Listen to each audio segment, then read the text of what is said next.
एक घने जंगल के पास एक छोटा सा गांव था।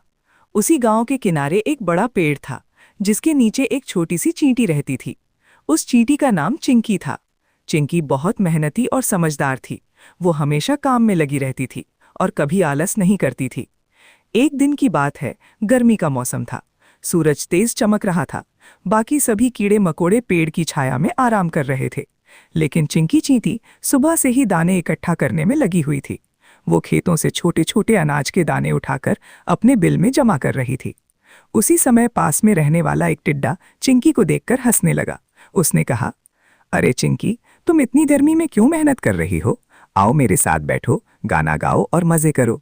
चिंकी मुस्कुराई और बोली, नहीं दोस्त, अभी मुझे काम करना है। कुछ दिनों बाद बरसात आएगी, तब बाहर निकलना मुश्किल होगा, इसीलिए मैं अभी से खाना जमा कर रही हूँ। टिड्डा उसकी बात सुनकर बोला, अरे अभी तो मौसम अच्छा है, बरसात की चिंता अभी क्यों, चलो आराम करते हैं।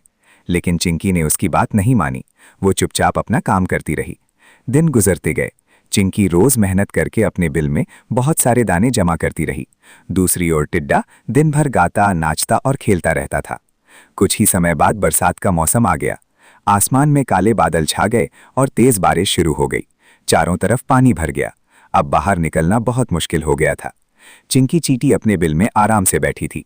उसने जो दाने जमा किए थे वही खाकर वो खुशी से दिन बिताने लगी। लेकिन टिड्डा बहुत परेशान हो गया। उसके पास खाने के लिए कुछ भी नहीं था। भूखा और ठंड से कांपता हुआ टिड्डा चिंकी के बिल के पास पहुंचा और बोला, चिंकी बहन, मुझे माफ कर दो, मैंने तुम्हारी बात नहीं मानी। अब मेरे पास खाने के लिए कुछ नहीं है, क्या तुम मेरी मदद कर सकती हो? चिंकी को उस पर दया आ गई। उसने कहा, ठीक है दोस्त, मैं तुम्हें थोड़ा खाना दे दूंगी, लेकिन याद रखना, भविष्य के लिए मेहनत करना बहुत जरूरी होता है। टिड्डा अपनी गलती समझ गया। उसने चिंकी का धन्यवाद किया और वादा किया कि आगे से वो भी मेहनत करेगा।